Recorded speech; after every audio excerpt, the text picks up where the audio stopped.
the time the Reagan report reaches London, the British government knows that Jews are being slaughtered in vast numbers in Russia by SS units. But they simply could not believe that Jews were being deported from all over Europe to places in the East simply in order to be murdered. This was something that begged the imagination. You had to stop being human to believe that such a thing was possible. To places in the East simply in order to be murdered. This was something that begged the imagination. You had to stop being human to believe that such a thing was possible. And if you thought the Germans were halfway rational, it seemed to be a bizarre use of rare resources, locomotives, rolling stock, in the middle of a war that reached a critical stage, shipping Jews all the way to Poland just to kill them. When they came up for the location to the east, we didn't know where. We were told you're going to be transported to the east where you're going to work for the German Reich. Probably the factory, we didn't know where, what.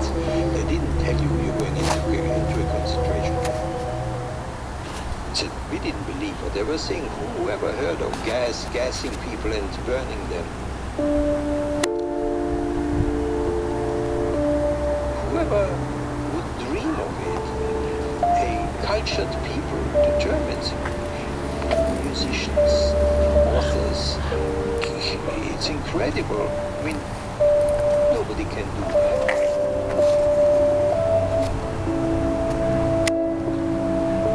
And I still didn't believe that they were killing people. I still didn't believe that they were guessing people because I believed my wife and child was alive.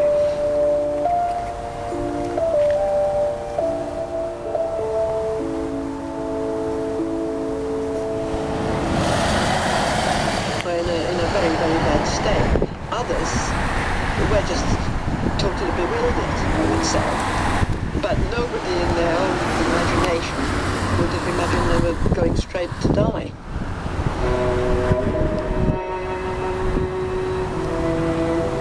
Deliberate deception and secrecy was key to the SS killing machine.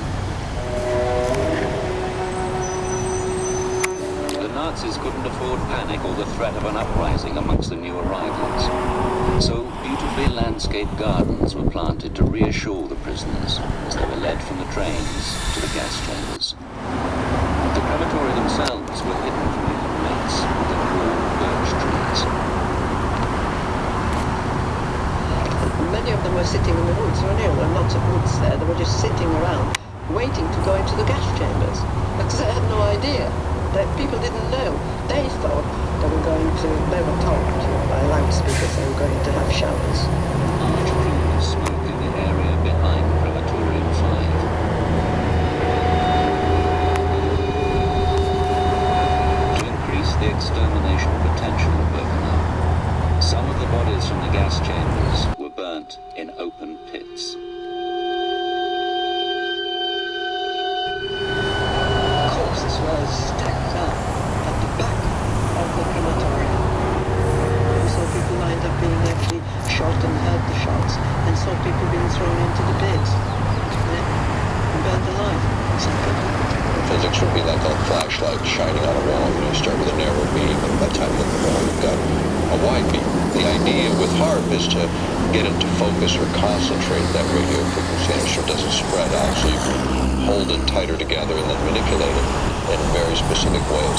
Weather control is a broad topic, so there's lots of ways to control and manipulate weather. HARP is one of them, because you also have private sector companies getting into this business of weather modification. In the case of HARP, do you need, people always ask me, do you need particulates dispersed in the atmosphere to make it more effective? You actually don't. Would it make things more possible? Could you enhance certain effects? Probably so. Could you control energy distributions more efficiently? Probably so, because you're putting in conductors or you're putting in reflectors, you're putting in particular material.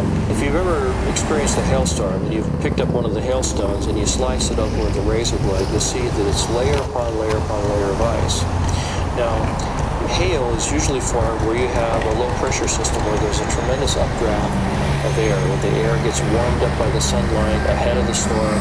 The air rises, it takes the moisture that's in the air up to a higher altitude where it's much colder. The moisture begins to condense into water droplets, but the updraft is so powerful that the water is carried to extreme altitudes where it freezes. And it begins to fall, and as it falls, it starts to be caught up in the updraft again, so it's circulated up into the air again, and so each time it's lofted up into the atmosphere, more of the moisture that is condensing on the outside of this nuclei of ice begins to form another layer, and each time it's caught back in an updraft, it goes up again and it gets another layer of ice. And so if you have a system like HAARP working in conjunction with aerosols, chemtrails that are spraying in the air, you can actually create updrafts that are so powerful that you can have these hailstone circulation patterns going over and over again, where you get hailstones the size of baseballs or even softballs. Typical every day, when we see these silvery white skies toward the horizon in the morning in the east, in the afternoon in the west, skies should be blue, not silvery white. And the bottom line is, even when you don't see the horizon-to-horizon trails, you are absolutely still being sprayed. When you see even the shorter white trails, still aerosol disbursement. I challenge anybody, look at the high bypass turbofan jet engine, which is all tankers and all commercial carriers. 80% of the air that passes through that engine is non-combustion. That engine by design is almost incapable of making any type of trail. So when you see the silvery white skies still being sprayed, the horizon-to-horizon trails are the tip of the iceberg for these programs. We didn't believe what they were saying. Whoever heard of gassing people and burning them? Whoever would dream of it? A cultured people, the Germans, musicians, authors. It's incredible. I mean, nobody can ignore.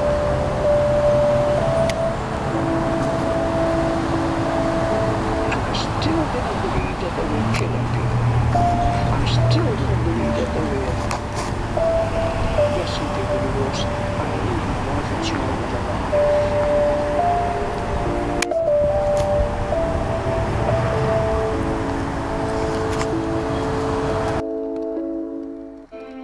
Catastrophe, target California. Now, in the case of California, one, we have a shredded ozone layer, northern and southern hemispheres now. The power structure is trying desperately to hide that from us. We can see our trees around town here. They're burnt to a crisp. So, and we had a recent disclosure I'll talk about in a minute from NASA. But we also have a very straightforward equation. We know from available science that when you aerosolize the atmosphere, it diminishes and disperses rainfall. This is not about cloud seeding to create rain. Again, it's about creating artificial, toxic cloud cover. So we have satellite imagery, which I'll show in a moment, and this is what blocks our storm track. This is what's keeping the rain from falling in California. If you see off the U.S. West Coast, if you look closely near the bottom center, you can see the aircraft trailing.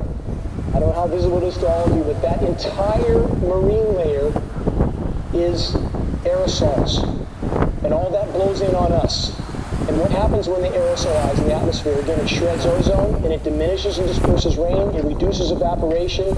This is as far as the rainfall in California, it's a 2 + 2 = 4 equation. Now, I presented this data to Gavin Newsom in the Capitol 2 months ago in his office with his aide. There's no question they got what I passed on to them, but apparently they're too comfortable in their job. In a very, very bad state. Others were just totally bewildered, I would say. But nobody in their own imagination would have imagined they were going straight to die.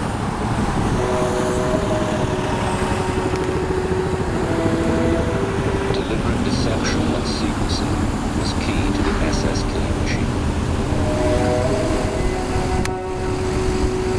The Nazis couldn't afford panic on the threat of an uprising amongst the new arrivals. So beautifully landscaped gardens were planted to reassure the prisoners as they were led from the trains to the gas chambers. The crematoria themselves were hidden from distant mates within a wall of birch trees. Many of them were sitting in the woods. There were lots of woods there. They were just sitting around, waiting to go into the gas chambers. Because they had no they were told by loudspeakers they were going to Russia. We're already out there working. When you look up at the sun and you see a white haze, that is aluminum floating in the air right now. It's coming from the aircraft. There's a huge amount of aluminum being found because these sprays have aluminum, strontium, barium, manganese, and there's a lot of argument that aluminum is very commonly found. But aluminum is only common in a bonded form. It's not common in a free form, and we're finding high rates of free aluminum in the soil, which is not natural. The metal compounds that are being used are environmentally dangerous. We need to be monitoring them. We need to be testing them. Okay, these previous guys, I've watched exactly what they do, and yes, they are correct. I've seen exactly the same stuff, so ditto marks on those. You want some figures? Okay, latest water test. Tested the rain. 13,100 micrograms per liter of aluminum in the rain in 2013. Normally, it should be 0. So 13,100 is pretty damn much, folks. It used to be 0, then it was 100s in the 2000s, and then since 2010, it's into the 1,000s and the latest 13,100. And the snow on Mount Shasta, pristine Mount Shasta, 61,000 micrograms per liter. 4 times the amount that is found in the soil up there. Where the hell is this stuff coming from if it's not coming from the soil? We have clouds in the sky we've never seen before. Almost every day I'm seeing clouds I've never seen before. And NASA has been even named a few of these new clouds. And it's really interesting, but NASA is a corporation. I want you to know that. NASA has also conducted a research program in what they call metallized fuels. We're actually putting aluminum oxide right in the fuel because it has 2 atoms of aluminum and 3 atoms of oxygen. So during the combustion process, it releases all that oxygen and dramatically increases efficiency, but it leaves the aluminum in the air. We got things coming from sky down, and it's a huge, huge problem. Because as it comes down, what happens is a couple of things. Is that it actually is in our air and we breathe it. And as we breathe it, it's actually going to go up to our nostrils, into our brain, easiest access to our brain frontally. The contaminants that have been identified, which already been mentioned, are aluminum. Aluminum is the #1 free radical generator to the brain to cause early apoptosis, which is early death of brain, and it begins to set off the scar tissue, which we call the amygdala.